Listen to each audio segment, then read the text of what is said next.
Once again, warm welcome to you all. In the earlier short video lecture, we have discussed about the medium transmission line, particularly end condenser method and nominal T method, right? So now we are going to discuss about the nominal pi method. So for the symbolic representation of pi, the capacitance was assumed as a two-part. One part is very closer to the sending end, another part is considered as closer to the receiving end, right? So now the total resistance and the impedance XL both are considered as single lumped element, and the capacitance will be considered as two lumped elements, right?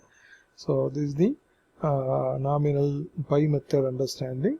And once again, here you can start drawing the phasor diagram, and VR is the reference voltage, IR is the current, receiving end current, and which has the lagging current of 5R, and after that, so IR is flowing through the load current. And next is IC1. IC1 is 90 degree with respect to the VR, leading 90 degree with respect to the VR and IC1, and out of this summation of IR and IC1 you will get the current of IL, this current IL and IL plus IC2. Once again there is another IC2 capacitive current which is also 90 degree with respect to the VR, because across this IC2 the voltage is VR, or else we can consider as PS, right? IC2 current, and then this IL plus IC2 will give the sending end current, and the power factor finally you will get the 5S.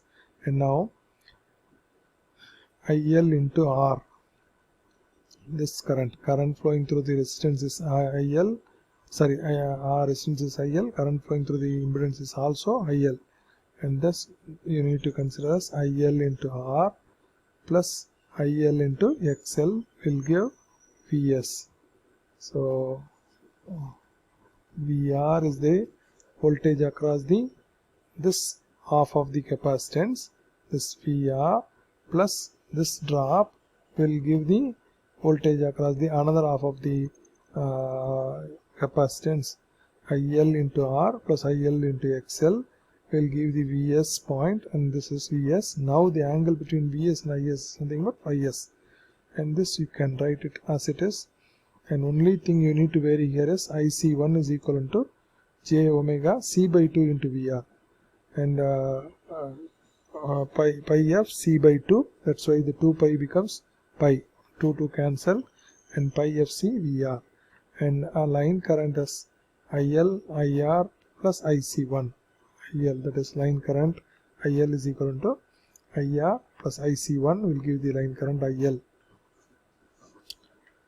where we left IL, and Vs is equal to sending end voltage, Vs is equal to VR plus IL R plus IL XL, or else IL into Z, and this quantity is you can consider as IL into Z, and which is nothing but sending end voltage.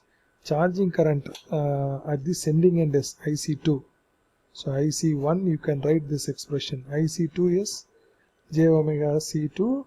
The only thing is voltage variation across this IC2, the voltage is VC2, right? So just a minute. So IS is equal to IL plus IC2. So one thing I need to clarify here, this IC1 is perpendicular with VR, 90 degree with respect to the VR. This IC2 is 90 degree with respect to the Vs. So that means after drawing the Vs only you can draw this IC2, and then only you can find out this Is. First you need to draw the VR, and then IR, IC1, IL. From the IL you can draw this ILIR, ILXL, and Vs. From the Vs you need to draw the IC2, then you can find Is, right? So this is the phasor diagram. Only thing is in the phasor diagram is you need to draw the current components in a continuation with current component. voltage component is continued with the voltage component, but the directional reference should be compared with respect to the voltage and current, right? So with this you can close your medium transmission line. So in the two consecutive videos we have seen the medium transmission line on that is three type of medium transmission line performance calculations. One is end condenser method, nominal T method and nominal pi method, right? So now remaining thing we will see from the long transmission line. Just wait for a minute. Now let's discuss about the long transmission line. The thing is, in the short and medium transmission line we have considered the capacitance is a lumped element and resistance is also a lumped element, and with that we have calculated with some assumptions, right? That means some accuracy, and it has some errors also, right? Whereas if you do the same methodology for the long transmission line, this leads to a huge amount of error in the calculations, which makes the serious errors, and to avoid that you need to go for a method that is nothing but performance calculations of long transmission line, in that the line constants are considered uniformly distributed throughout the length as it is in the original. So in the real case your line constants are uniformly distributed. So the same way you need to calculate the parameters also.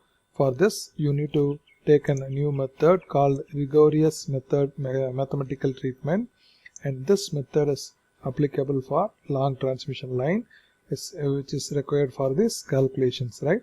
So now figure shows the equivalent circuit of a three-phase long transmission line on a phase to neutral basis. That means this is the equivalent circuit of the three-phase line where your total resistance is considered as n different parts, n number of resistance splitted into n number of resistance. This is one R by n, and this is another R by n, this is another R by n.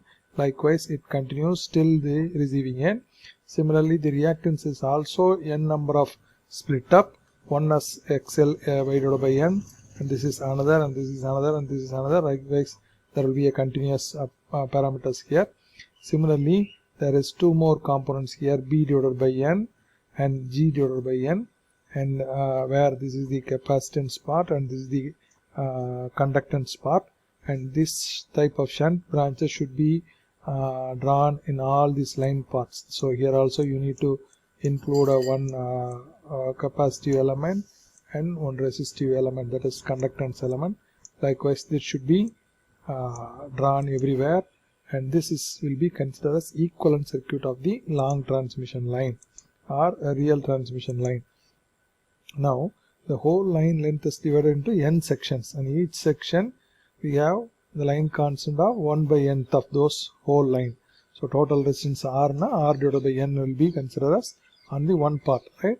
So in this here you need to note down the following points. The line constants are uniformly distributed over the entire length of the line as it is in the actual case, and also the resistance and inductance reactances are series elements. These are the two assumptions we are taking here. And third is the leakage acceptance B and leakage conductance G are the shunt elements. The leakage acceptance is due to the fact that capacitance exists between the line and neutral. So the leakage acceptance is due to the fact that capacitance exists between the line and neutral, that is charging current. The leakage conductance G takes into account the energy losses occurring through the leakage over the insulators are due to the corona effect between the conductors, and the total admittance on the shunt branch is equal to square root of G square plus B square. And so far in the short and medium transmission line we have not even considered this leakage conductance, but in the long transmission line also we are considering this leakage conductance. The leakage current through the shunt admittance, now this is the shunt admittance, is maximum at the sending end of the line and decreases continuously as the receiving end of the circuit approaches, at which point its values become 0. So this is very, very important. The current flowing through this part is high on the sending end, and the total current minus of this current will flow here. And again there is some reduction. Suppose for example, if you consider this is the 3 ampere here, means here it is 2.8 ampere and 2.6 ampere and 2.5 ampere. Likewise at the end it goes almost like zero current, right? In such a way the current will flow. Now we will go for the rigorous method, and this figure shows the one phase and neutral connection of 3-phase line with the impedance and shunt admittance of the line uniformly distributed. So this figure is nothing but this one. So this is the shunt admittance. Y is the shunt admittance. Y is nothing but Y is equivalent to square root of B squared plus G squared, and Z is nothing but, that you already know, Z is equivalent to square root of R squared plus XL squared, X squared, right? So now this is the shunt admittance, this is the series impedance, right?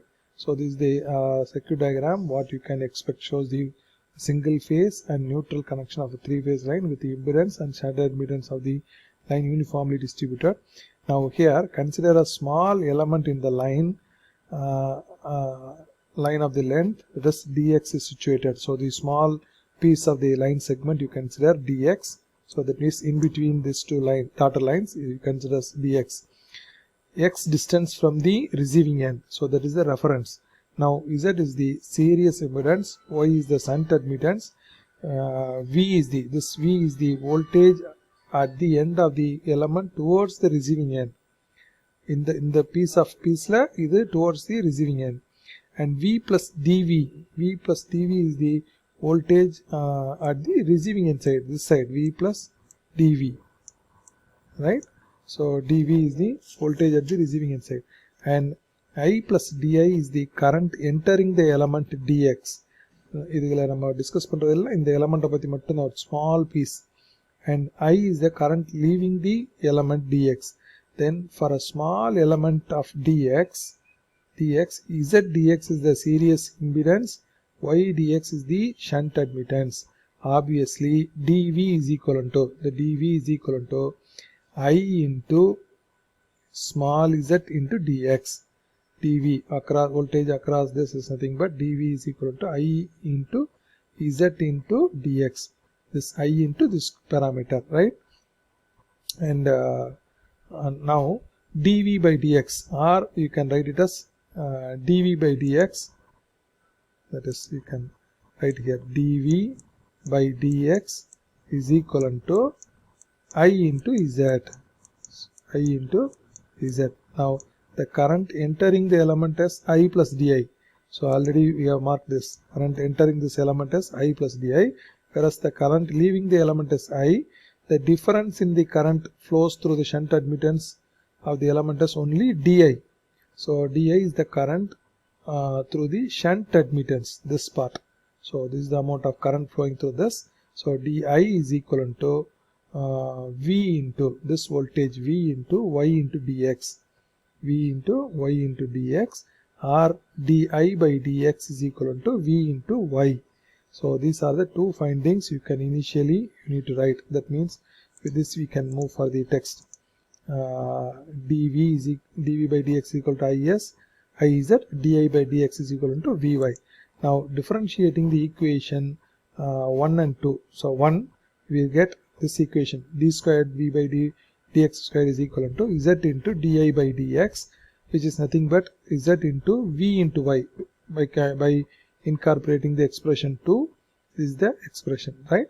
So now d squared v by dx squared is equal to y into z into v. The solution for this differential equation, this is the differential equation, you know that d squared minus of this component, right? So now if you solve this expression, you will get this equation. V is equal to constant of cos h x y z, so square root of y z, plus constant 2 sin h x square root of y z. You don't bother about this expression. This equation, this is the solution, right? Now di by